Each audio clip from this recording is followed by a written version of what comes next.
हम लोग को भी सोच समझ के रखना चाहिए, क्योंकि गवर्नमेंट जो है वो ट्विटर को पूरी तरह से बैन नहीं करेगी, क्योंकि मोदी जी और उनके पूरे मंत्रिमंडल को पता है कि ये सोशल मीडिया की ज़रूरत कितनी है। और इन लोगों का कैंपेन भी देखेंगे तो सोशल मीडिया पे बहुत ज़्यादा रहता है, बट ये पूरी तरह से खुला छूट भी नहीं देना चाहते हैं। नाइजीरिया ने क्या किया है, ट्विटर को बैन लगा दिया। इंडिया में बैन नहीं होगा, बट पैरेलल कू ऐप को भी क्या किया जाएगा, प्रमोट किया जाएगा। बट कू उस तरह से सक्सेस नहीं हो पा रहा है जिस तरह से ट्विटर है, और कू की बातों को भी उस तरह से नहीं सुना जा रहा है जिस तरह से ट्विटर की बात को, क्योंकि ट्विटर पर जब आप कुछ कहते हैं तो पूरी दुनिया देख सकती है।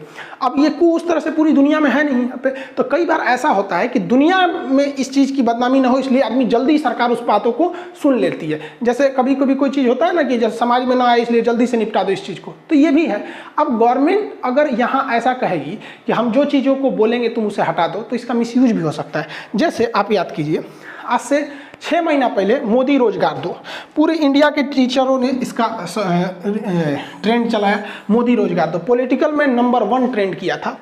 6.4 मिलियन ट्वीट, इस पे कितने ट्वीट्स को डिलीट किए गए थे, बहुत सारे ट्वीट को डिलीट किए गए। तो इसमें कोई गलत तो है नहीं भैया, रोज स्टूडेंट उब चुके थे सब, इसलिए मोदी रोजगार दो का ट्रेंड चलाया गया। या फिर आप 1 साल पहले देखिएगा, मोदी रोजगार दो से पहले speak up for railway and SSC student, इसको अमेरिका के लोगों तक ने देखा। ये लोग इंडिया के ही हैं, अमेरिका में सेटल हैं, तो वहाँ पे तो बहुत अच्छी बात है, यहाँ से लोग वहाँ जाके सेटल रहते हैं, तो कम से कम भारत की बातों को भी तो सुनते हैं लोग। तो इस तरह से भी अगर गवर्नमेंट करेगी तो गलत है, क्योंकि गवर्नमेंट ने डिसाइड नहीं किया कि वो किस चीज़ को कहेगी हटाओ और किस चीज़ को कहेगी कि नहीं हटाओ।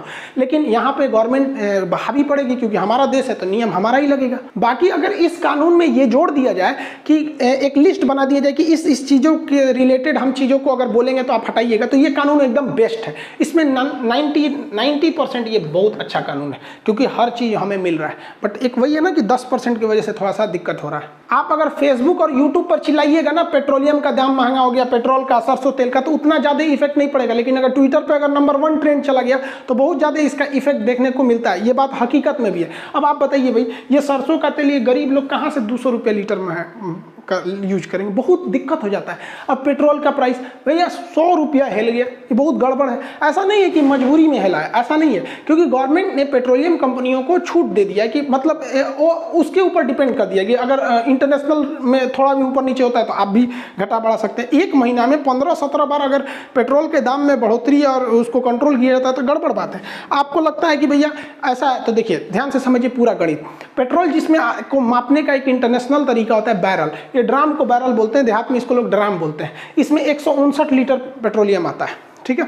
अब ये हमेशा याद रखिएगा, एग्जाम में क्वेश्चन पूछता है, सोचा एक गलती करके मत आ जाना, ऑप्शन बी पे लिखा रहता है। तो ये हो गया आपका 159 लीटर एक बैरल में। पेट्रोलियम के प्राइसिंग का पूरा खेल समझिए।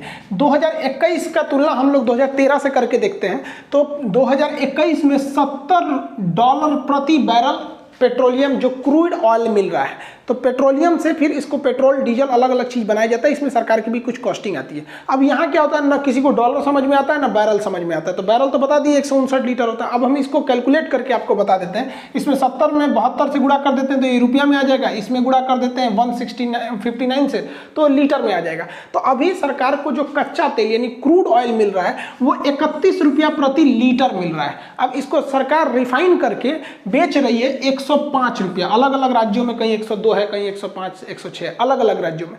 इतना भयानक मार्जिन है, जबकि सरकार को प्रति लीटर अगर इसको बेचे पेट्रोलियम को, अगर ये 50 रुपये भी बेचती है सरकार ना, तो भी इसको प्रॉफिट आता है, क्योंकि प्रति लीटर अगर इसको देखते हैं लोग ना तो 7 रुपये इसकी मार्जिन, मतलब पर लीटर 7 रुपये कॉस्टिंग आ जाएगी, एक रफली आंकड़ा मिला लीजिए तो। लेकिन एकदम फ्री, मतलब एकदम सस्ता भी नहीं दे सकती है गवर्नमेंट, क्योंकि उसके अपने भी कुछ खर्चे होते हैं। भले बोल दिया गया है कि वैक्सीन देंगे फ्री में, तो वैक्सीन का पैसा नहीं लेंगे तो कहीं और से पैसा लेंगे। तो इतना लंबा मार्जिन रखा गया है पेट्रोलियम पर।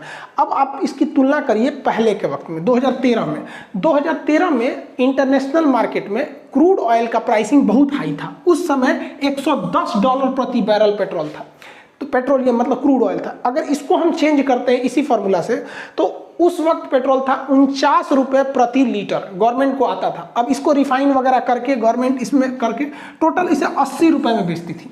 तो उस वक्त गवर्नमेंट का मुनाफा ज़्यादा नहीं रखा गया था पेट्रोल पे, जबकि अभी बहुत भयानक मुनाफा है। अब ये ओपन मार्केट में आप इस डाटा को आराम से देख सकते हैं, ऐसा नहीं है कि इसको कोई छुपाएगा, पूरी ट्रांसपेरेंट रहती है कितना रेट रहता है। तो यहाँ इस वजह से थोड़ा सा पेट्रोलियम ज़्यादा हो जाता है। अब भाई जो इंसान EMI पे गाड़ी लिया है बेचारा, अब वो छोटी मोटी जो ड्यूटी करते हैं लोग 15-20 हज़ार जिनकी सैलरी रहती है, तो कहाँ से भरवा पाएंगे 110 रुपये 105 रुपये लीटर पेट्रोलियम।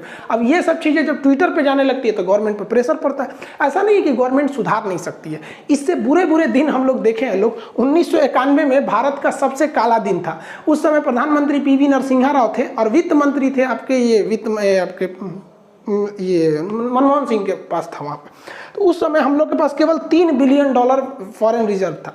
अभी के वक्त में कितना है, $605 बिलियन है, लेकिन उस वक्त केवल $3 बिलियन, यानी हमारे पास केवल 15 दिन का पैसा बचा था।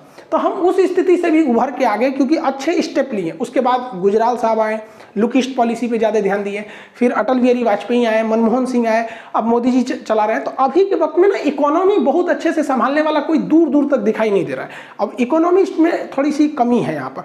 जिस तरह से मनमोहन सिंह का स्पेशली पूरी दुनिया जानती है उसको इकोनॉमी के हिसाब से, क्योंकि उनके जो इकोनॉमिस्ट हैं, जो उनकी सोच समझते हैं, उनकी तो विपक्ष भी बात बोलते हैं इस बात को। उस कैटेगरी का भी इकोनॉमी संभालने वाला नहीं मिल पा रहा है। लेकिन उनके इकोनॉमी में भी घोटाले सबसे भयानक हो गए थे। अब महंगाई बढ़ाने के लिए विपक्ष भी कम नहीं है। अब विपक्ष एक बार मोदी जी से गलती क्या हो गया, बोल दिए कि पकौड़ा बेचना भी रोजगार है। अब विपक्ष वाले हर चौराहे पे पकौड़ा छानने लगते थे, सब मोदी जी को बदनाम करने लगते थे, सब प्रधानमंत्री वगैरह।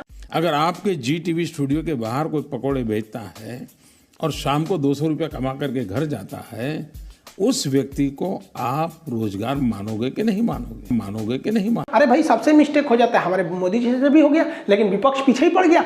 मोदी जी ने कहा रुको बताते हैं, सरसों तेल लेके रेट बढ़ा दिए, ले अब 200 रुपया, अब तो छाने तो पकौड़ा। यहाँ पे सब शांत हो गए लोग छानने वाले। ये विपक्ष वाले कम नहीं है, सब यहाँ पर पकौड़ा छानने के लिए बदनाम कर देता है सब। शायरी सुनिए एक ठो, हमें तो सरसों तेल ने लूटा, पेट्रोल में कहाँ दम था, मेरा पकौड़ा भी नहीं डूबा क्योंकि कढ़ाई में तेल कम था। तो सारे विपक्ष वाले जो बदनाम कर रहे थे लोग ना, देखो आप भुगतो, इसलिए कहते हैं सब सॉरी बोलो, चलो मोदी जी से सॉरी बोलो, सॉरी मोदी जी, अब कोई नहीं बोलेगा ये सब पकौड़ा वकौड़ा वाला बात, आप मान जाइए प्लीज़, गुस्सा मत होइए, मान जाइए, सॉरी कर रहे हैं, इसका सरसों तेल नीचे कर दीजिए, बहुत महंगा हो गया, गरीब इंसान बेचारा मर जाएगा, कहाँ से खाएगा वहाँ पे। अब सोचिए गरीबी कितनी भयानक है इंडिया में। ये समझिए कि लॉकडाउन में जनधन योजना में 500 रुपया आया अकाउंट में, ऐसे 500 करके गवर्नमेंट कई बार भेजी। उस 500 रुपये के लिए बूढ़े लोगों को हमने देखा है जो सीधा खड़ा नहीं हो पा रहे थे, बेचारे 4-4 घंटे वो लाइन में लगे थे 500 रुपये के लिए। अब इस 500 रुपये में अगर वो 200 रुपये वाला सरसों तेल खरीदते हैं तो कहाँ जाएंगे? 500 रुपये के लिए इस तरह से लाइन लग जाती है। और ये सब बातें जो ट्विटर पर आती है तो फिर बाहर भी देखने को मिल जाता है।